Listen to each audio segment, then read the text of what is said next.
নমস্কার। আজকে আবার চলে এলাম আমি রীনা মণ্ডল আপনাদের সামনে সমাজের কিছু গল্প তুলে ধরার জন্য, যেগুলো প্রত্যেক দিনের কিছু না কিছু ঘটনা ঘটছে আর আমি আপনাদের সামনে সেগুলো তুলে ধরার চেষ্টা করি। দেখুন, আজকে আমি বলবো স্কুল বা স্কুলের বাস। আমরা বাচ্চাদেরকে স্কুলের বাসে স্কুল পাঠাই, কারণ আমাদের স্কুল বাড়ির থেকে অনেকটাই দূরত্ব। ওই জন্য গার্জেনের পক্ষে সম্ভব নয় যে ওই দূরত্বে ডেইলি যাবে, ডেইলি আসবে। প্রত্যেক গার্জেন ব্যস্ত থাকে, এই জন্য আমরা স্কুলের বাস দিই। আমরা স্কুলের বাসে স্টুডেন্টকে বা বাড়ির ছেলেমেয়েকে উঠিয়ে দিয়ে গাড়িতে শান্তি পাই যে তারা ঠিক মতন স্কুলে পৌঁছবে, কোনো অসুবিধা হবে না। আমরা এই আশা করেই স্কুলের বাসে উঠিয়ে দিই, কারণ স্কুলের বাস ছাড়া স্কুলে পৌঁছানো প্রত্যেক দিনকার ঘটনা, সেটা গার্জেনদের পক্ষে সম্ভব নয়। এই জন্য আমরা স্কুলের বাসটাকে বিশ্বাস করি। আমি আমাদের শিলিগুড়ি কোটমোড়ে দেখলাম এক স্কুলের বাস হঠাৎ করে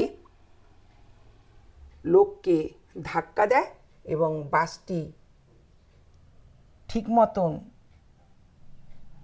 চালাতে পারছিল না ড্রাইভার অসুস্থ হয়ে পড়েছিল বলে গাড়ি প্রায় অ্যাক্সিডেন্ট করার অবস্থা ছিল।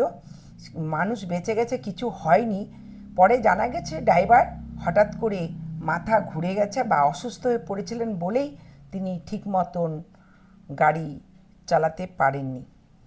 আজকে আমার এটাই বলার আছে যে যে কোনো স্কুলের বাস ড্রাইভারের উপর নির্ভর করে, বা ড্রাইভাররা অত স্টুডেন্টকে নিয়ে যাওয়া আসা করে।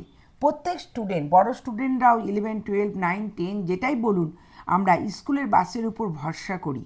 কিন্তু স্কুলের প্রিন্সিপাল বা স্কুলের মালিক যারা আছেন, তাদের একান্তই দরকার ড্রাইভারগুলোকে দেখে শুনে রাখা, কারণ ড্রাইভারের উপর স্কুলের বাসগুলো নির্ভর করে।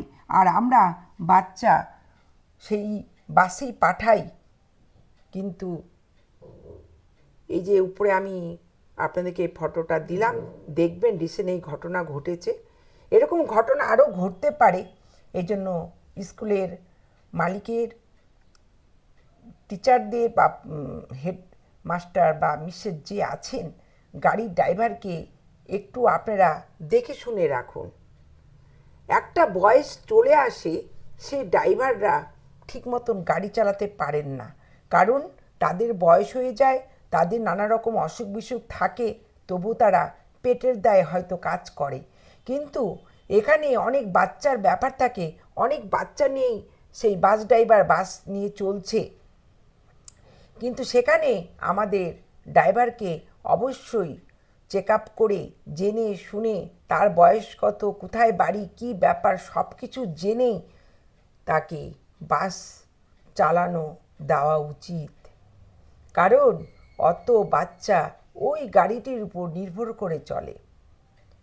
আমাদের শিলিগুড়ি মার্কেটে দেখবেন 3:30, 4:45, 2:30 রাস্তায় প্রচুর স্কুলের গাড়িগুলো